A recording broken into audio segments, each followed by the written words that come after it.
हे 56% छातीचं सरकार नाही, 56% कमिशनचं सरकार.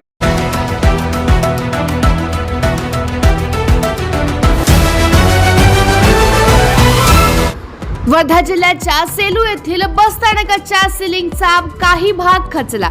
त्यानंतर ते सिलिंग काढून टाकण्याची प्रक्रिया करण्यात आली. ते सिलिंग पाडण्यात आले. सिलिंगच्या बांधकामावर प्रश्न उपस्थित करून काँग्रेस नेते अभ्युदय मेघे यांनी सेलू बस स्थानकाची पाहणी केली. यावेळी बस स्थानक स्टाफ सोबत चर्चा देखील करण्यात आली. नव्याने बांधकाम केलेल्या बस स्थानकाला वारंवार दुरुस्तीची गरज पडते कशी, असाच सवाल अभ्युदय मेघे यांनी उपस्थित केला आहे. सर्वात प्रथम ते अतिशय दुर्दैवी असं आहे की सेलू हे तालुक्याचं गाव आहे, जिथे हजारो विद्यार्थी, हजारो नागरिक इथे रोज बसने येतात, कारण की इथे रेल्वेची सोय नाही आहे. आणि अशा ठिकाणी बसस्थानक केवळ 1.5-2 वर्षापूर्वी बांधलेला बसस्थानकाला वारंवार दुरुस्तीची गरज पडते. आम्ही गेल्या वर्षी इथे आलो होतो तेव्हा पाणी गळत होतं, त्याची तक्रार केली होती. अशा पद्धतीने शासनाने लोकांच्या करातून निर्माण झालेल्या पैशातून एक चांगलं बांधकाम करायला पाहिजे, ही साधी अपेक्षा आहे, खूप मोठी अपेक्षा नाही आहे. पण दुर्दैवाने शासन हे भ्रष्टाचाराने युक्त आहे. आपल्याला सगळ्यांना माहिती आहे की कंत्राटदाराने सुद्धा आरोप केलेला की 56% कमिशन द्यावं लागतं. हे 56% छातीचं सरकार नाही, 56% कमिशनचं सरकार आहे. आणि त्याच्यामुळे ही दुर्दैवी वेळ आली आहे.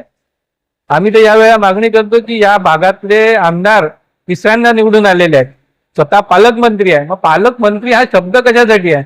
पालकत्व घेणं म्हणजे जी झालेली चूक आहे ती स्वतःची जबाबदारी समजून घेणं, जे अधिकाऱ्यांनी इथे भ्रष्टाचार केलाय त्यांच्यावर शिक्षा करणं आणि स्वतः कधीतरी नैतिक जबाबदारी देऊन राजीनामा द्यावा. ती कुठलीही नैतिकता ना राजकारण्यांमध्ये राहिली आहे ना अधिकाऱ्यांमध्ये राहिली आहे. आणि म्हणून आमची मागणी आहे की ताबडतोब याची संपूर्ण सखोल चौकशी करावी की बांधकाम करणाऱ्याला किती वर्षाचं मेंटेनन्स कॉन्ट्रॅक्ट दिलं होतं, त्याच्यातला किती मेंटेनन्स झालेला आणि त्याच्यावर शासनाचा अतिरिक्त खर्च किती झालेला. ह्या भ्रष्टाचाराच्या पाळामुळं करण्याची खरंच ताकद असेल तर त्यावेळी व्हावी, नाही तर राजीनामा व्हावा. पण 1.5-2 वर्षातच नवीन बांधकाम असलेल्या बसस्थानकाचे सिलिंग काढण्याची वेळ आली. कोट्यवधी खर्चून बांधण्यात आलेल्या या बसस्थानकाच्या सिलिंगच्या गुणवत्तेचा प्रश्न आता ऐरणीवर आलाय. आधीच पाणी गळल्याची समस्या असणाऱ्या सिलिंगची अवस्था लवकरच बिकट झाली. आता निकृष्ट कामाचे पितळ उघडे पडले असून अनेक नागरिक या बसस्थानकावर भेट देत पाहणी करताना दिसून येतात. हेच दुर्दैवी आहे ना, कारण की पारदर्शकता हा शब्दच या सरकारच्या कोशात नाही आहे. आणि त्याच्यामुळे ना राजकारणी ना अधिकाऱ्यांची तो तोंड बंद आहे, कारण की त्यांना सगळं माहीत असतं की किती पैशाचं काम झालं आणि खरंच काम किती झालं आणि पैसा कोणाला मिळालाय. पण दुर्दैवाने त्यांना सांगण्यात येतं की आम्ही तुम्हाला वाचू, फक्त तुम्ही प्रशासन किंवा कोणालाही उत्तर द्यायचं नाही. उत्तर देताना आमच्यासारख्या राजकारण्यांकडे द्या, जे इतके कोडगे झाले की कोणालाच उत्तर द्यायला तयार नाही. आणि म्हणून लोकांनी आता जसं झेनजीने जंतर मंतरला केलं तसं प्रत्येक गावामध्ये लोकांनी प्रश्न विचारायला पाहिजे की आमच्या करातून निर्माण झालेला पैसा आहे त्याचं योग्य नियोजन आणि योग्य उपयोग झालाच पाहिजे. याच्याबद्दल त्यांनी उत्तरदायित्व निर्माण केलंच पाहिजे.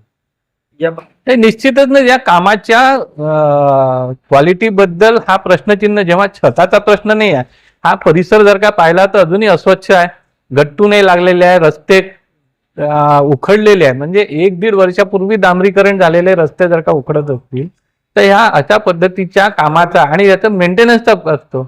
शासनाने कुठलाही कॉन्ट्रॅक्ट देताना त्याच्यात 3 ते 5 वर्षाचा मेंटेनन्स त्या ठेकेदारांकडे असतो. जर का अधिकाऱ्यांना त्यांच्या अधिकारच माहीत नसतील, ठेकेदाराकडनं काय काम करून घ्यायचं, तर अशी अधिकाऱ्यांवर कारवाई केली पाहिजे आणि ठेकेदारांना ब्लॅकलिस्ट केलं पाहिजे.